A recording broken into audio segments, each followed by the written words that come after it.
Cell Health, reboot your body, omega-3 oil extracted from algae, strong heart, sharp mind, healthier you. Vinisha Reddy గారు నమస్తే అండి. నమస్తే. Functional nutrition చదువుకున్నారు.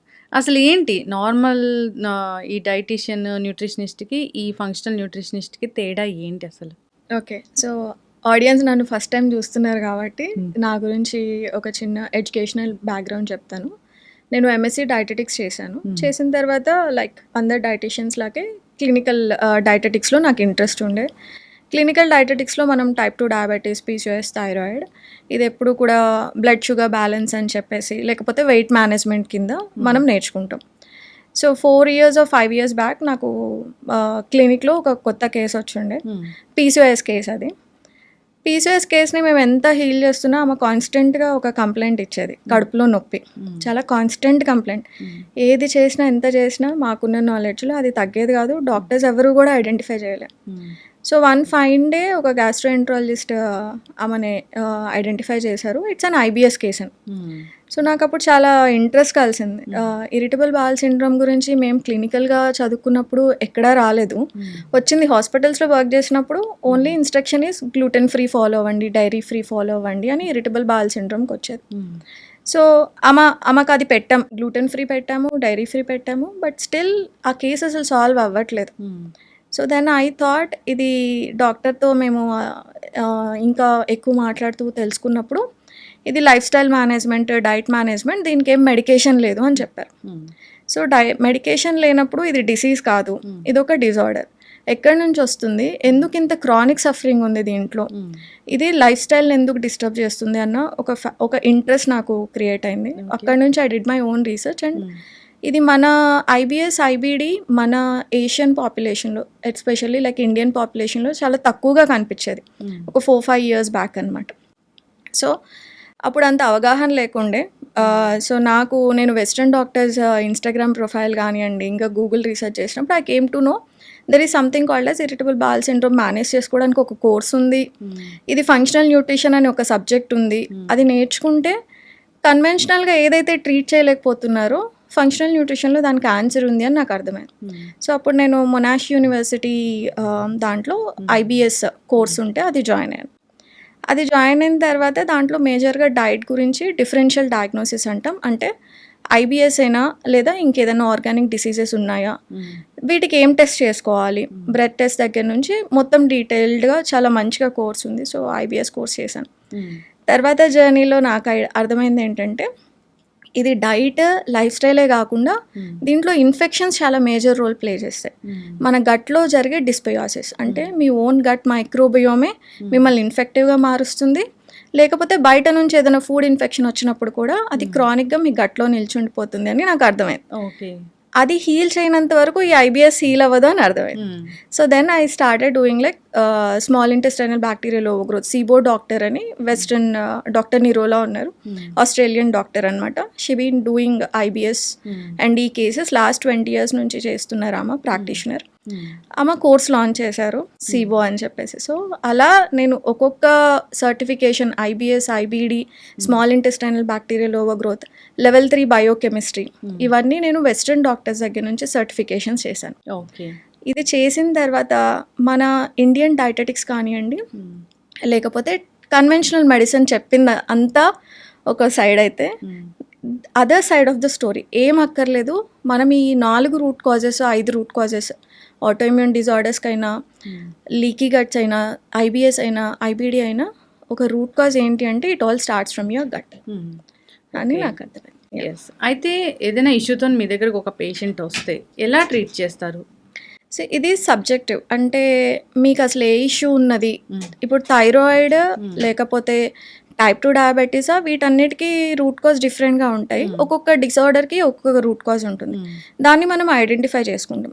నేను ఒక ఎగ్జాంపుల్ చెప్తాను మీకు. ఎవరికైనా హైపోథైరాయిడిజం ఉందనుకోండి, ఆమె ఎంత ట్రై చేసినా వెయిట్ లాస్ అవ్వట్లేదు, ఒక 100 kgsకి వెళ్ళిపోయారు అనుకున్నాం. ఇలాంటి వాళ్ళల్లో ఏంటి అంటే ఫస్ట్ అసలు థైరాయిడ్ డయాగ్నోసిస్ కరెక్ట్గా చేశారా లేదా అనేది మనం అర్థం చేసుకుంటాం. అంటే మీరు ఒక యాన్యువల్ బ్లడ్ చెకప్కి వెళ్ళినప్పుడు, లేకపోతే మీరు డాక్టర్ దగ్గరికి వెళ్ళినప్పుడు TSH, T3, T4 చూస్తారు. వీటిలో TSH హై ఉందా, T3 ఎలా ఉంది, T4 ఎలా ఉంది అని చెప్పి చూసుకొని దాని ప్రకారం మీకు హైపోథైరాయిడిజం ఉందా, హైపర్థైరాయిడిజం ఉందా అని చెప్తారు. ఇది కన్వెన్షనల్ మెడిసిన్. దీంట్లో మీకు థైరాయిడ్ లెవెల్స్ని బట్టి మెడికేషన్ ఇస్తారు. ఇప్పుడు మేము ఎలా ఆలోచిస్తాము, ఇప్పుడు ఈ థైరాయిడ్ గ్లాండ్ ఉంది, ఇది 2 హార్మోన్స్ని ప్రొడ్యూస్ చేస్తుంది, T4, T3 అంటాం. T4 ఎక్కువ మోతాదులో 97% ప్రొడ్యూస్ అవుతుంది, T3 7% ప్రొడ్యూస్ అవుతుంది. T4 ఇన్యాక్టివ్, అది ఎంత ఉంది అన్నది ఇంపార్టెంట్ కాదు, అది T3 కింద ఎలా కన్వర్ట్ అవుతుంది అన్నది ఇంపార్టెంట్. ఇప్పుడు మీరు లావ్ అయిన వాళ్ళు సన్నబడాలన్నా, ఇన్సులిన్ రెసిస్టెన్స్ తగ్గాలన్నా, కాన్స్టిపేషన్ తగ్గాలన్నా మీకు కన్వర్షన్ జరగాలి. అంటే T4 యాక్టివ్ కాంపోనెంట్ T3కి వెళ్ళి కన్వర్ట్ అయ్యి T3 కరెక్ట్ లెవెల్స్లో ఉంటేనే మీకు థైరాయిడ్ హీల్ అయినట్టు. సో మనం మెడిసిన్ ఏమి ఇచ్చుకుంటాం, T4 ఇస్తాం చాలా వరకు. ఆల్రెడీ T4 ఇస్తున్నారు, కానీ మీ థైరాయిడ్ కంట్రోల్ అవ్వట్లేదు, ఎందుకంటే ఇది T3 కింద కన్వర్ట్ అవ్వట్లేదు. మరి T3 కింద ఎందుకు కన్వర్ట్ అవ్వట్లేదు? T3లో ఎక్కడ కన్వర్ట్ అవుతుంది T4, T3 అంటే లివర్లో 70% కన్వర్ట్ అవుతుంది, 20% గట్లో కన్వర్ట్ అవుతుంది. సో మరి లివర్ హెల్త్ ఎలా ఉంది? మీ లిపిడ్ ప్రొఫైల్ చూస్తే కొలెస్ట్రాల్స్ ఎక్కువ ఉంటాయి, ట్రైగ్లిజరైడ్స్ ఎక్కువ ఉంటాయి, మరి మీకు కాన్స్టిపేషన్ ఉంటుంది. అప్పుడు లివర్ ఎలా హెల్తీగా ఉంటుంది? సో కాన్స్టిపేషన్ ఉన్నప్పుడు కొలెన్ హెల్తీగా ఉండదు, మరి అక్కడ కన్వర్షన్ 20% జరుగుతుంది కదా, లివర్లో 70% జరుగుతుంది కదా. మరి ఈ 2 హెల్తీగా లేనప్పుడు మీరు ఎంత మెడిసిన్ తీసుకున్నా అది ఎలా ఇంపాక్ట్ఫుల్గా ఉంటుంది? సో ఫస్ట్ మనము కాన్స్టిపేషన్ని హీల్ చేసుకోవాలి, తర్వాత లివర్ హెల్త్ని పెంచుకోవాలి. ఇలాగా రూట్ కాజ్ మనం ఐడెంటిఫై చేసుకుంటాం. సో ఈమెకు లివర్ హెల్త్ బాగాలేదు, గట్ హెల్త్ బాగాలేదు. దీంతో పాటు ఐరన్ ప్రొఫైల్ మంచిగా చెక్ చేసుకోవాలి, ఎందుకంటే థైరాయిడ్ ఇంబ్యాలెన్సెస్ ఐరన్ మీద చాలా డిపెండ్ అయ్యి ఉంటాయి. TPO అని ఒక హార్మోన్ ప్రొడ్యూస్ చేస్తుంది థైరాయిడ్ గ్లాండ్. దీనికి కావాల్సింది ఐరన్ మెయిన్గా. మీకు ఐరన్ డెఫిషియన్సీ ఉండి థైరాయిడ్ ఇష్యూస్ ఉన్నాయంటే ఆ ట్యాబ్లెట్ ఎందుకు పనికిరాదు. సో ఈ ఐరన్ డెఫిషియన్సీ మీరు హీల్ చేసుకోకుండా ఓన్లీ పిల్ వేసుకుంటున్నాను కదా, నా థైరాయిడ్ కంట్రోల్లో ఉంది అనుకున్నా కూడా అది చేయాల్సిన యాక్టివిటీ బాడీలో చేయదు. థైరాయిడ్ గ్లాండ్ ఏం చేస్తుంది, గట్ మొటిలిటీని కంట్రోల్ చేస్తుంది, మీ బాడీ వెయిట్ని కంట్రోల్ చేస్తుంది, మీ హార్మోన్స్ని కంట్రోల్ చేస్తుంది, మూడ్ని, యాంగ్జైటీని కంట్రోల్ చేస్తుంది, మీ స్కిన్ అండ్ బోన్ హెల్త్ని కూడా కంట్రోల్ చేస్తుంది. మరి ఇన్ని జరగాలనుకున్నప్పుడు ఓన్లీ T4 ఇచ్చుకొని మనం ఆ ట్యాబ్లెట్ ఇచ్చుకున్నప్పుడు, లివోథైరాక్సిన్ లాంటి ట్యాబ్లెట్స్ ఇచ్చినప్పుడు అది అసలు T3 కింద కన్వర్ట్ అవ్వలేదు అనుకోండి, దర్ ఇస్ నో పాయింట్. అందుకనే థైరాయిడ్ ఉన్న వాళ్ళు ఇప్పుడు కూడా వెయిట్ లాస్, నాకు థైరాయిడ్ వచ్చింది కాబట్టి వెయిట్ పెరిగిపోతున్నాం అనుకుంటారు, కానీ అండర్లైన్ అసలు గట్ హెల్త్ చూసుకోకుండా ఉన్నప్పుడు మీరు ఎన్నైనా చేయండి, ఎంత క్యాలరీ డెఫిసిట్లోకైనా రండి, మీరు ఎక్స్ట్రీమ్గా లెథర్జిక్గా అయిపోతారు తప్ప ఆ న్యూట్రియం డెఫిషియన్సీస్ని మనం అడ్రస్ చేయనంత వరకు మీకు హెల్తీగా ఉంటుంది. ఖచ్చితంగా అండి, మీరు చెప్పింది 100% కరెక్ట్. ఒక థైరాయిడ్ ఇష్యూ వచ్చిందంటే ఇక జీవితాంతం మందులు వాడాల్సిందే, ఆ లెవెల్స్ ఫ్లక్చువేట్ అవుతూ ఉంటాయి, సో ఎప్పటికీ తగ్గనట్లుగా ఉంటుంది. నిజంగానే వాళ్ళ మెంటల్ హెల్త్ కూడా బాగోదు దీనివల్ల. యాంగ్జైటీ బాగా వస్తుంది, thyroid controls your mental health. So anxiety బాగా వస్తుంది. ఫస్ట్ అసలు మనకి క్లినికల్ సైన్స్ ఏం కనిపిస్తాయి, మీకు థైరాయిడ్ టెస్ట్ చేసుకోకముందరనే విపరీతంగా స్వెట్టింగ్ రావడము, యాంగ్జైటీ కనిపించడం, చిన్న చిన్న వాటికి కోపం రావడము, ఇరిటబిలిటీ ఎక్కువైపోవడము, లేదా కాన్స్టిపేషన్ కనిపించడం లాంటి ఇష్యూస్ మనకి క్లినికల్ సైన్స్ కనిపిస్తాయి. అప్పుడు మీరు డాక్టర్ దగ్గరికి వెళ్ళినప్పుడు మీరు ఎక్స్ప్లెయిన్ చేస్తుంటే కనుక ఆయన వెంటనే థైరాయిడ్ టెస్ట్ రాస్తారనమాట. So it all begins in the gut initially అని నేను చెప్తాను. సో ఈ థైరాయిడ్ అనేది అసలు ఎవరిలో చూస్తాము, ఎవరిలో ఎక్కువ వస్తుంది, ఐరన్ డెఫిషియన్సీ వల్ల వస్తుందా, దేనికి వస్తుంది, ఇంకా కారణాలు మాట్లాడితే దాన్ని ఎలా ఐడెంటిఫై చేసుకోవాలి, ఎలా ఈ ఫంక్షనల్ న్యూట్రిషన్ ద్వారా తగ్గించుకోవచ్చు? ఓకే, సో నేను చెప్పినట్టు ఇంతక మనకి రూట్ కాజ్ ఎక్కడి నుంచి స్టార్ట్ అయింది, మీరు ఆబ్వియస్ 4 పాయింట్స్ అంటే మీ లైఫ్ స్టైల్, మీరు టైంకి తింటున్నారా, టైంకి పడుకుంటున్నారా, తిన్నది కూడా హెల్తీగా బ్యాలెన్స్డ్గా తింటున్నారా, ఫైబర్, ప్రోటీన్ ఎక్కువ, గ్రెయిన్ రేషియో మనకి తక్కువ ఉండాలి మనం తినే దాంట్లో. ఒక సెడెంటరీ లైఫ్ స్టైల్ లీడ్ చేస్తున్నారు అనుకోండి, సో దానివల్ల కూడా మనకి ఇంబ్యాలెన్సెస్ వస్తాయి. అన్నిటికన్నా మెయిన్ కాంపోనెంట్ స్ట్రెస్. ఈ స్ట్రెస్ వల్ల కూడా థైరాయిడ్ ఇంబ్యాలెన్సెస్ రావడానికి చాలా ఛాన్సెస్ ఉంటాయి. మనం ఇప్పుడు ఈ థైరాయిడ్ రావడానికి ఏ ఏజ్ గ్రూప్లో పాసిబిలిటీ ఉంది అంటే మేనిఫెస్టేషన్ స్టేజ్ అని ఒకటి అంటాం. అంటే మీకు ఒక రోగం రావడానికో ఒక డిజార్డర్ రావడానికో ఒక మంచి 5-6 ఇయర్స్ పడతాయి. మీ బాడీ సైన్స్ అండ్ సిమ్టమ్స్కి చూపిస్తూనే ఉంటుంది, కానీ మనం అది ఇగ్నోర్ చేస్తాం. అవును. సో ఇప్పుడు ఒక స్కూల్ పిల్లోడు ఒక 10th క్లాస్ 9th క్లాస్ పిల్లల్లో మనము వాళ్ళని ఎగ్జామ్స్ అని చెప్పో లేదా 24/7 వాళ్ళని చదువు మీద ఫోకస్ చేసేసి ఎక్కువ స్ట్రెస్కి గురి చేసాం అనుకోండి, వాళ్ళు టైంకి తినరు, టైంకి పడుకోరు, పేరెంటల్ స్ట్రెస్ తర్వాత స్కూల్ నుంచి వచ్చే స్ట్రెస్ కలిపి వాళ్ళ థైరాయిడ్ని ఇంపాక్ట్ చేయడం స్టార్ట్ చేస్తుంది. యాజ్ యంగ్ యాజ్ లైక్ ఆ ఏజ్ నుంచి స్ట్రెస్కి ఎవరైతే కాన్షియస్గానో అన్కాన్షియస్గానో సబ్కాన్షియస్గానో మనం స్ట్రెస్కి గురవుతూ ఉంటే కనుక మన థైరాయిడ్ యాక్ట్ ఫంక్షనాలిటీ తగ్గుతూ వస్తుంది అనమాట. సో ఇది మీకు ఒక డిసీజ్ రూపంలో బయటపడడానికి ఒక 5 years పడుతుంది.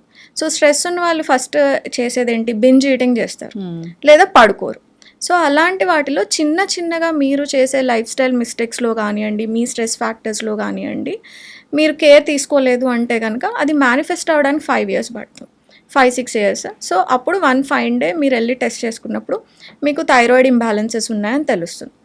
దీంట్లో హెరిడిటరీగా థైరాయిడ్కి చాలా పాసిబిలిటీస్ ఉంటాయి.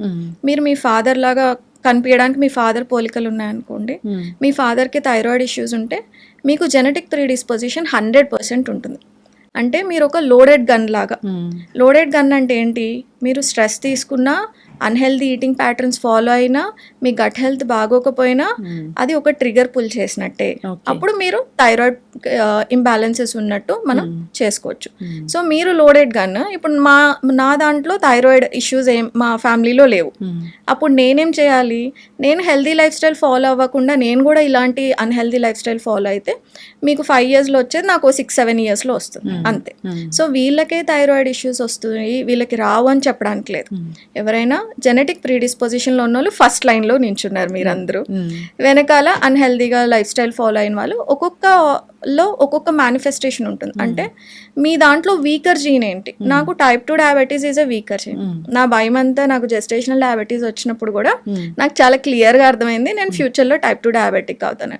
సో ఇప్పుడు నేను ఏం చేస్తాను, రోజు ఎక్సర్సైజ్ చేస్తాను, నాన్ నెగోషియబుల్, హెల్దీగా తింటాను, టైంకి పడుకుంటాను. సో నాకు టైప్ 2 డయాబెటీస్ రాకుండా నేను ప్రివెంట్ చేసుకుంటున్నాను. సో మీరు కూడా మీ ఫ్యామిలీ హిస్టరీ చూసుకోండి.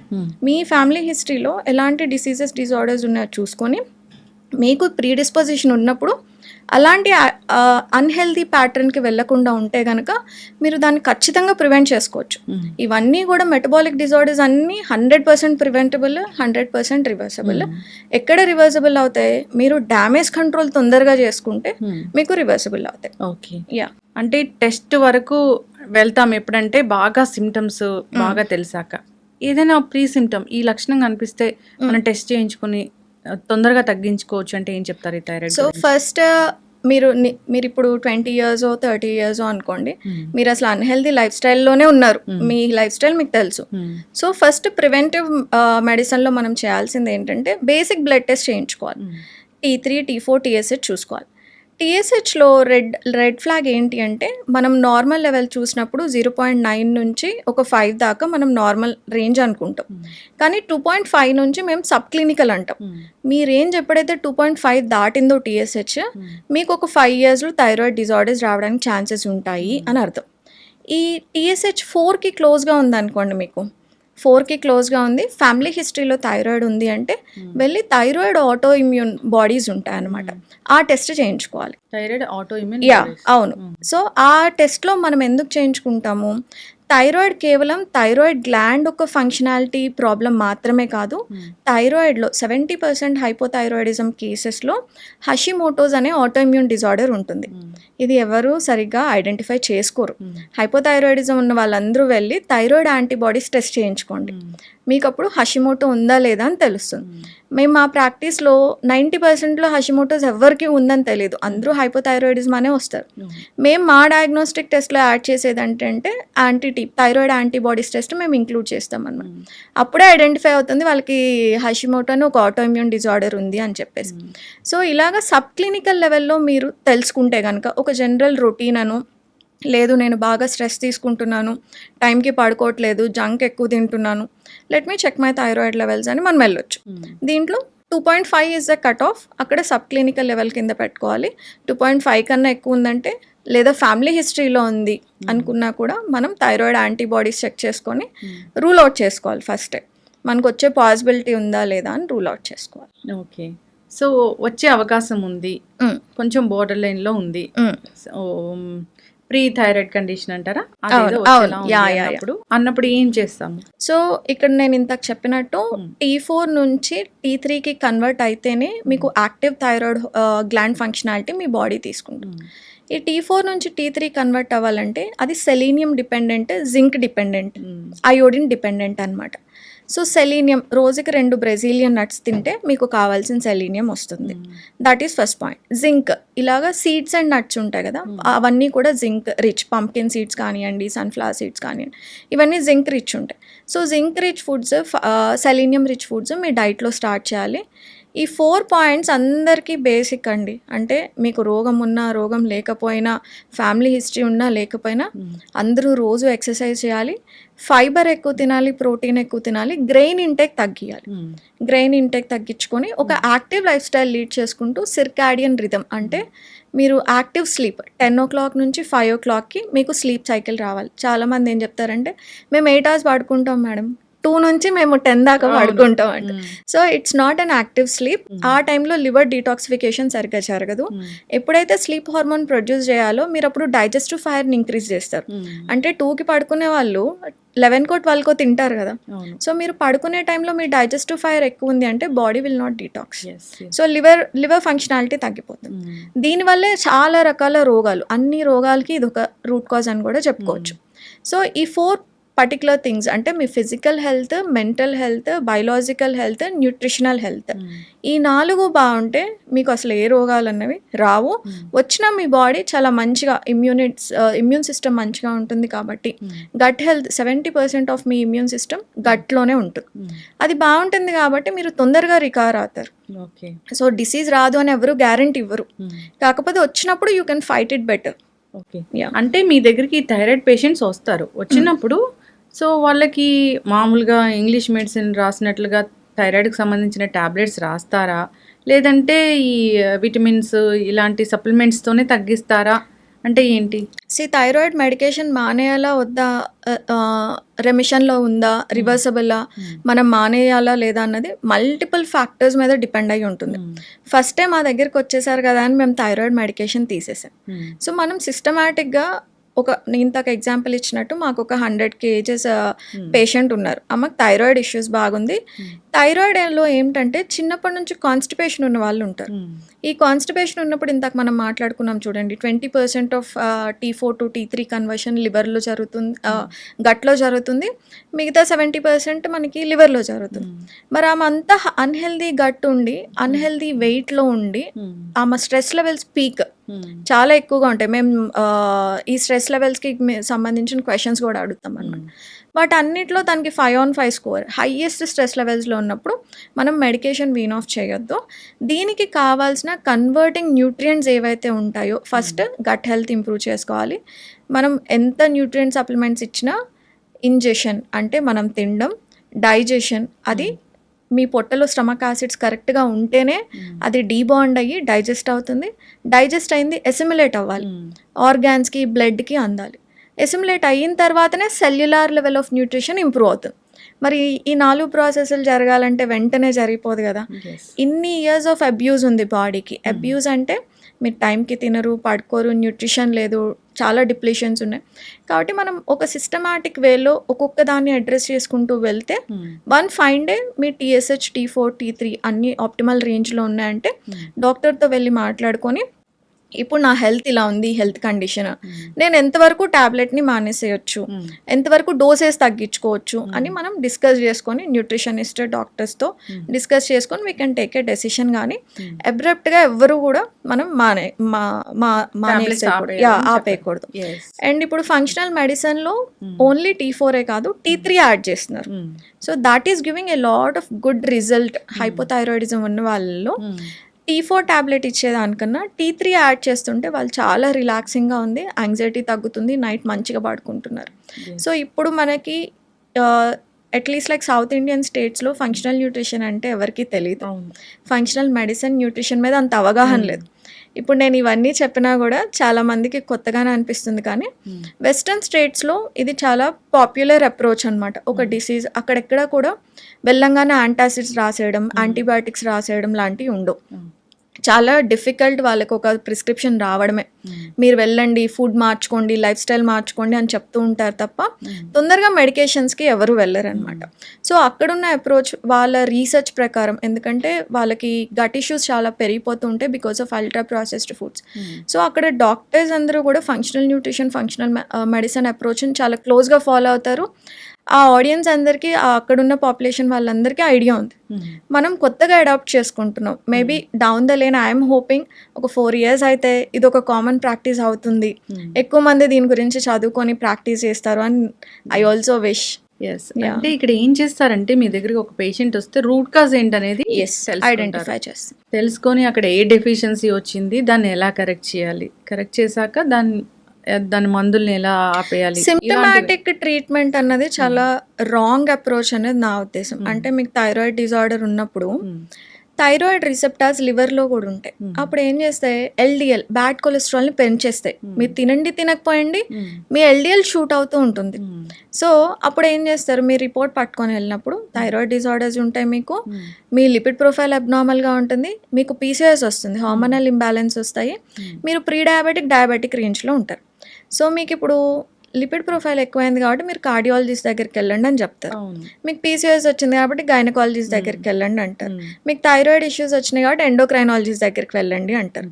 ఇది చాలా రాంగ్ అప్రోచ్. ఎందుకంటే ఒక రూట్ కాజ్ ఎక్కడి నుంచి ఇది జనరేట్ అవుతుంది అన్నది మనం అర్థం చేసుకోకుండా బాడీలో ఫంక్షనాలిటీని ఒక్కొక్క బ్రాంచ్ కింద డివైడ్ చేసి మనం ఒక్కొక్క ట్యాబ్లెట్ ఇచ్చుకుంటూ వెళ్తే అదంతా ఎప్పుడు కోఆర్డినేట్ అవుతుంది, ఎప్పుడు ఇంటర్ట్వైన్ అవుతుంది, మీ మైండ్ ఎప్పుడు అర్థం చేసుకుంటుంది, మీ బ్రెయిన్ ఎప్పుడు ఆలోచిస్తుంది, ఇదంతా ఒకటే బాడీ, ఈ everything is inter connected. So నేను ఒక విషయాన్ని, ఆ రూట్ కాజ్ని అర్థం చేసుకుంటే నేను అన్నిటినీ హీల్ చేసుకోగలను. ఇది time taking, life style modify చేసుకునే ఒక ప్రాసెస్ అనమాట. దీంట్లో మనకి కరెక్ట్ అవగాహన ఉండాలి. అసలు న్యూట్రియంట్స్ ప్రతి ఎంజైమాటిక్ యాక్టివిటీకి, ప్రతి గ్లాండ్ ఫంక్షనాలిటీకి nutrient deficiencies are root cause. 80% of diseases will disappear if you identify your nutrition deficiency. ఇది నేను 100% చెప్తా. డిప్రెషన్ ఉన్న వాళ్ళలో B12 ఎక్స్ట్రీమ్ డెఫిషియన్సీస్ ఉంటాయి, D3 ఎక్స్ట్రీమ్ డెఫిషియన్సీస్ ఉంటాయి, యాంగ్జైటీ విపరీతంగా కనిపిస్తుంది, రోజు లేసి మోటివేట్ అవ్వరు. ఇప్పుడు మీరు కాలేజ్ పిల్లల్లో చూస్తే జనరల్గా తిట్టించుకుంటూ ఉంటారు, లే పడుకో, ఎప్పుడు నీరసంగా కనిపిస్తావేంటి, కొద్దిగా యాక్టివ్గా ఉండు అని మనం నోట్తో చెప్తూ ఉంటాం. కానీ ఆమెకి ఏంటి, ఏ న్యూట్రిషన్ డెఫిషియన్సీ ఉంది, B12 ఎంత లెవెల్స్లో ఉన్నాయి. సో 200 pg/ml మనం బ్లడ్ టెస్ట్ చేయించుకుంటే 200 నుంచి 900 దాకా నార్మల్ రేంజ్ అని ఇస్తారు. 200 ఉండగానే ఇంకెవరు పట్టించుకోరు, ఆ 200 ఉంది ఇది నార్మల్ అనుకుంటారు. కానీ ఎప్పుడైనా న్యూట్రియంట్స్, వైటమిన్ అండ్ మినరల్స్ ఎప్పుడు కూడా ఆప్టిమల్ లెవెల్ చూసుకోవాలి. B12కి ఆప్టిమల్ లెవెల్ ఏంటి, 600 pg/ml. B12 ఆప్టిమల్గా ఉంటే ఏమవుతుంది, మీ థాట్ ప్రాసెసెస్ మంచిగా ఉంటాయి, కాగ్నిటివ్ ఎబిలిటీ బాగుంటుంది, నిద్ర పడుతుంది, అనీమియా రాదు. B12కి అనీమియా రాకుండా డెఫిషియన్సీ. మీ ఆర్బీసీ రోజు 1% ఆఫ్ ఆర్బీసీ, ఓల్డ్ ఆర్బీసీ చనిపోతూ ఉంటాయి బాడీలో. ఇవి కొత్త ఆర్బీసీ ప్రొడ్యూస్ కావాలంటే మనకి B12 కావాలి. మరి B12 డెఫిషియన్సీ ఉన్నప్పుడు మీకు ఆ కొత్త ఆర్బీసీ ప్రొడ్యూస్ అయినప్పుడు హీమోగ్లోబిన్ ఎక్కడి నుంచి వస్తుంది, ఐరన్ ఎక్కడి నుంచి అబ్జార్బ్ అవుతుంది. B12 డెఫిషియన్సీ ఉన్నప్పుడు మీరు ఎనిమిక్గా ఉంటారు. సో ఈ ఏజ్ పిల్లలు, కాలేజ్ వెళ్ళే పిల్లలు ఎక్కువ జంక్ ఈటింగ్ హ్యాబిట్స్ ఉంటాయి కాబట్టి వాళ్ళలో ఎక్కువ న్యూట్రియంట్ డెప్లీషన్ వల్ల వచ్చే laziness, fatigue, depression, anxiety, irritability. B12, D3, iron non నెగోషియబుల్గా మీకు ఆప్టిమల్ రేంజ్లో ఉండాలి. నార్మల్ రేంజ్ కానే కాదు, ఆప్టిమల్ రేంజ్. D3 ఎవరికైతే మెంటల్ హెల్త్ ఇష్యూస్ ఉంటాయో వాళ్ళకి 60 రేంజ్లో ఉండాలి. B12 ఎవరికైతే మెంటల్ హెల్త్ ఇష్యూస్, ఫెటీగ్ ఉంటుందో వాళ్ళకి 600 రేంజ్లో ఉండాలి. సో ఆప్టిమల్ డోసెస్ ఒకటేసారి 60 kIU ఇవ్వడం కన్నా, అంటే మీకు D3 డెఫిషియన్సీ ఉంటే ఒకటేసారి 60 kIU రాస్తారు మనకి. అది మెగ్నీషియం లేనిది అబ్జార్బ్ అవ్వదు, బోన్లోకి వెళ్ళదు. 90% ఆఫ్ వరల్డ్ పాపులేషన్లో మెగ్నీషియం డెఫిషియన్సీ ఉంటుంది. అందుకే కాన్స్టిపేషన్ ఉంటుంది. మీరు ఎంత ఫైబర్ తినండి, ఎంత వాటర్ తాగండి, మీ కాన్స్టిపేషన్ రిజాల్వ్ అవ్వదు. ఎందుకు? కాన్స్టిపేషన్కి root cause thyroid, magnesium deficiencies. మరి ఈ రెండు అడ్రస్ అవునప్పుడు మీకు ఎలా కాన్స్టిపేషన్ హీల్ అవుతుంది? లీటర్ నీళ్ళు తాగుతారు, ఇంత ఫైబర్ తింటారు, కానీ మీకు కాన్స్టిపేషన్. సో ఒక్క మెగ్నీషియం సైట్రేట్ తీసుకోండి 500 mg, you'll have a easy motion, మంచిగా వెళ్ళిపోతుంది. సో ఇలాగా I strongly believe 80% of disorders అన్నిటికీ మందులు అక్కర్లేదు. You need vitamin and minerals. మంచిగా హెల్ప్.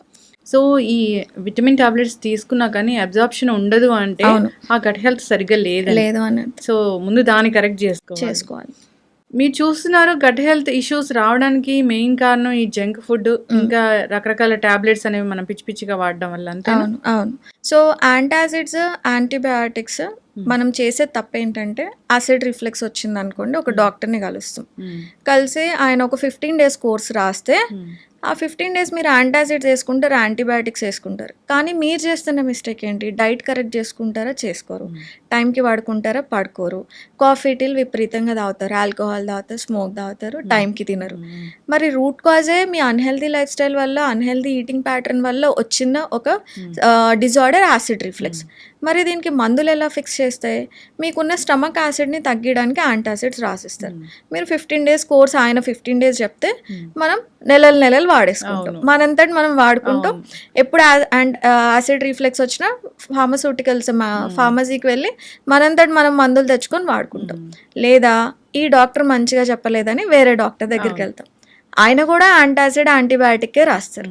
ఇలా మీరు ఎంతమంది డాక్టర్స్ దగ్గరికి వెళ్ళి ఎన్ని సంవత్సరాలు యాంటాసిడ్స్, యాంటీబయాటిక్స్ వాడుతున్నా సరే మీకు అది తగ్గదు. మరి ఇదేం చేస్తుంది? లైఫ్ స్టైల్ని కరెక్ట్ చేసుకోండి, డైట్ని కరెక్ట్ చేసుకొని, స్లీప్ సైకిల్ని కరెక్ట్ చేసుకొని, ట్రిగరింగ్ ఫుడ్స్, నేను ఇంతకు చెప్పిన లిస్ట్లో నుంచి మీకు ఏదైనా ట్రిగరింగ్ ఫుడ్ ఉంటే అవన్నీ మానేస్తే మీకు మంచిగా హీల్ అవుతుంది. ఇలా కాకుండా దీర్ఘకాలికంగా ఒక 3 months నుంచి మాకు వచ్చే పేషెంట్స్ అయితే గత 20 సంవత్సరాల నుంచి యాంటాసిడ్స్ వాడిన వాళ్ళు కూడా ఐఎమ్ లైక్ సో సర్ప్రైజ్డ్. వాళ్ళ బ్లడ్ వర్క్ చూస్తే ఐరన్ డెఫిషియన్సీ, కంప్లీట్గా ఐరన్ డెఫిషియన్సీ, కంప్లీట్గా B12. స్టమక్ యాసిడ్ సరిగ్గా లేకపోతే కనుక మీరు తిన్న ఫుడ్ నుంచి ఐరన్ డీబాండ్ అవ్వదు, B12 డీబాండ్ అవ్వదు. అది డీబాండ్ అవ్వనప్పుడు మీకు ఎక్కడి నుంచి న్యూట్రియంట్స్ వస్తాయి? దానివల్ల మీరు ఐరన్ డెఫిషియన్సీ, B12 డెఫిషియన్సీ, ఆడవాళ్ళలో అయితే తొందరగా పెరిమెనోపాజ్ వస్తుంది, తొందరగా కాళ్ళ నొప్పులు వస్తే మెనోపాజ్ వస్తుంది. స్టమక్ యాసిడ్ లేనిది ఏ న్యూట్రియంట్ కూడా మన బాడీలో అబ్జార్బ్ అవ్వదు. మరి యాంటాసిడ్స్ ఏంటి? స్టమక్ యాసిడ్ని తగ్గించే ఒక మందు. యాంటీబయాటిక్స్ ఏంటి? మీ గట్ మైక్రోబియంని చంపేసే ఒక మందు. ఇవన్నీ కూడా ఎమర్జెన్సీ మెడికేషన్స్, అంటే మీకు బాగా హెల్త్ కండిషన్ వర్సన్ అయినప్పుడు తీసుకోవాల్సిన మెడికేషన్స్. అక్కడ దాకా రాకుండా చేసుకునేది మీ చేతుల్లోనే ఉంది. సో మనం ఎమర్జెన్సీ మెడికేషన్ని డైలీ మెడికేషన్ చేస్తున్నాం. అలోపతి ఈజ్ ఎ బూన్ మనకి, అంటే అదొక వరం. ఎప్పుడు వరము? ఎమర్జెన్సీ టైంలో మీకు ఒక కాలో చెయ్యో ఎవరికో విరిగిపోయింది, వెళ్ళి హాస్పిటల్లో ఉన్నారు, అప్పుడు చేసుకోవాల్సిన అలోపతి ట్రీట్మెంట్ మనం చేసుకోవాలి. ఏమీ లేదు, తిని కూర్చొని తెచ్చుకునే రోగాలు అన్నమాట ఇవన్నీ. వీటికి మీరు మందుల సైకిల్లో పడిపోయారు అంటే you will never come out. ఒక యాంటాసిడే కదా వేసేసుకుందాం అనుకుంటారు, కానీ బాడీలో జరిగే ఏ న్యూట్రియంట్ అబ్జార్ప్షన్ కూడా మనకి సరిగ్గా జరగదు. దీనివల్లే 50 సంవత్సరాలకు రావాల్సిన మెనోపాజ్ ఆడవాళ్ళకి 45 సంవత్సరాలకు వస్తున్నాయి. బ్రిటల్ బోన్స్ చాలా బాగా ఇప్పుడు ఎక్కువైన మాకు వచ్చే కంప్లైంట్స్ ఎక్కువగా చూసేది ఇరిటబుల్ బౌల్ సిండ్రోమ్, IBSతో ఎక్కువ మంది వస్తారు. వీళ్ళ హిస్టరీలో చూస్తే ఈ కాన్స్టిపేషన్ ఇష్యూస్, యాంటాసిడ్స్, వాళ్ళకి నచ్చినట్టు యాంటీబయాటిక్స్ డాక్టర్ రాస్తారో తెలీదు, వీళ్ళు వాడతారో తెలియదు, కానీ they been through very chronic medication. Yes correct అండి. అయితే వినీషా రెడ్డి గారు, సో జనరల్గా ఈ కొలెస్ట్రాల్, ఒబిసిటీ, థైరాయిడ్, డయాబెటీస్ ఇలాంటి లైఫ్ స్టైల్ డిజార్డర్స్కేనా, లేదంటే ఏ ఇష్యూ ఉన్నా మిమ్మల్ని కాంటాక్ట్ చేయొచ్చా? నేను specialized in IBS and IBD. IBD ఇంకా అందరికీ తెలియని ఒక డిసీజ్ అది. IBS ఒక డిజార్డర్. గ్యాస్ ఎక్కువగా పట్టేస్తూ ఉంటుంది మాకు, పొట్టలో అరిగినట్టు అనిపించదు, పొట్ట ఎప్పుడు కూడా ఒక బెలూన్ లాగా బ్లోటెడ్గా ఉంటుంది, ఫుడ్ ఇంటాలరెన్సెస్ మాకు చాలా ఎక్కువగా ఉంటాయి అని ఇలాంటి సిమ్టమ్స్తో బాధపడుతూ ఉంటారు. కడుపు నొప్పి అకేషనల్గా వస్తుంది పోతూ ఉంటుంది, గ్యాస్ ఎక్కువ ఫామ్ అవుతూ ఉంటుంది. ఎక్కువ చిన్న పిల్ల తినే క్వాంటిటీ కూడా వాళ్ళు తినలేరు. సో ఇలాంటి సిమ్టమ్స్ ఉన్నప్పుడు వెంటనే ఎవరు డాక్టర్ దగ్గరికి వెళ్ళరు, వాళ్ళ డయాగ్నోసిస్ చేయించుకోరు. సో అన్డయాగ్నోస్డ్ ఐబిఎస్తో చాలా మంది సఫర్ అవుతున్నారు అని నాకు అర్థమైంది. ఏదో అప్పుడప్పుడు కనిపించేవే కదా అనుకుంటారు, కానీ 10 years నుంచి ఉన్నాయి మేడం అని చెప్తారు ఈ విషయాలన్నీ. మరి ఈ సిమ్టమ్స్ అన్నిటినీ కలిపి ఒక పేరు పెట్టాలంటే అది సిండ్రోమ్ అంటేనే కలెక్టివ్ సిమ్టమ్స్ అని అర్థం అనమాట. సో ఇరిటబుల్ బౌల్ సిండ్రోమ్ ఉందని చాలా మందికి తెలియదు. So I'm specialized in IBS. కానీ ఐబిఎస్ వచ్చినప్పుడు ఏంటి, గట్లో అబ్జార్ప్షన్ ఉండదు, న్యూట్రిషన్ రిక్వైర్మెంట్ ఉండదు, కాబట్టి మీకు పీసీఓఎస్ రావచ్చు, థైరాయిడ్ రావచ్చు, డయాబెటీస్ రావచ్చు. సో గట్ హెల్త్ బాగున్నప్పుడు మీకు ఫస్ట్ ఐబిఎస్ ఎవరికి రాదు. ఇవన్నీ ఇంపాక్ట్ చేసుకుంటూ అబ్జార్ప్షన్ని ఇలాగ డిస్టర్బ్ చేసుకుంటూ డైజెషన్ని డిస్టర్బ్ చేసుకుంటూ వస్తారు, కాబట్టి ఎవ్రీథింగ్ ఈజ్ ఇంటర్వైన్. సో ఈ డిసీజే అని కాదు, మీకు ఎప్పుడైతే సరే ఐబిఎస్ ఉన్నా, గట్ ఇష్యూస్ ఉన్నా, మెటబాలిక్ డిజార్డర్స్ ఉన్నా, functional nutrition is a very good approach అండి. మనము న్యూట్రియంట్ రెగ్యులర్గా కన్వెన్షనల్ న్యూట్రిషన్లో మేము చేసినప్పుడు కూడా D3 ఎండలో నించోండి, B12 నాన్ వెజ్ తినండి, ఇదే సజెషన్స్ ఇచ్చేదాన్ని నేను కూడా ఒక 4-5 years బ్యాక్. ఇదే సజెషన్స్ ఇచ్చేవాళ్ళం, ఒక మల్టీవైటమిన్ వేసుకోండి. కానీ దట్స్ ఆల్ రాంగ్ అప్రోచ్ అని ఇప్పుడు మల్టిపుల్ రీసెర్చెస్ ఉన్నాయి ఎందుకు సప్లిమెంట్ చేయాలి అన్నది. మల్టిపుల్ రీసెర్చెస్ ఉన్నాయి. ఇప్పుడు జనాలకి కూడా they are like little convinced. So నేను 22 years అప్పుడు డైటెక్స్ ఫినిష్ చేసినప్పుడు అందరికి ఇదే పొద్దున్న వెళ్ళి ఎండలో నించొని D3 వచ్చేసేదని చెప్పేదాన్ని నేను కూడా. That's what my text book thought me actually. So అలాగే ఉండేది. కన్వెన్షనల్గా మెడిసిన్ అదే నమ్మేది, మనము అదే నమ్మే వాళ్ళము, జనాలు అదే నమ్మేవాళ్ళు. కానీ ఇప్పుడు ఇట్స్ చేంజింగ్. ఎండలో నించోగానే D3 ఎవరికి రాదు. లివర్ హెల్త్ బాగుంటేనే మీరు అబ్జర్వ్ చేసుకున్న ఏదైతే సన్ రేస్ నుంచి D3 కన్వర్ట్ అయ్యి యాక్టివ్ కాంపౌండ్ కింద మీ బాడీలో అబ్జర్వ్ అవ్వాలి అంటే అదొక పెద్ద పాత్వే అని చదివాకనే మనకు అర్థమవుతుంది. ఖచ్చితంగా అండి. సో లివర్ డీటాక్స్ గురించి నెక్స్ట్ ఎపిసోడ్లో మాట్లాడదాము. అసలు ఎందుకు చెడిపోతుంది, ఎలా డీటాక్స్ చేసుకోవాలనే దాని గురించి చాలా చక్కగా చెప్పారండి. ఫంక్షనల్ న్యూట్రిషన్ అని, సో ఇది చాలా అద్భుతాలే చేస్తుంది. సో అసలు రూట్ కాజ్ ఏంటో కనుక్కుంటారు, డెఫిషియన్సీని కరెక్ట్ చేస్తారు, దానివల్ల జబ్బులు అనేవి తగ్గిపోతాయి. చాలా చక్కటి ఇన్ఫర్మేషన్ అండి. ధన్యవాదాలు. Thank you so much.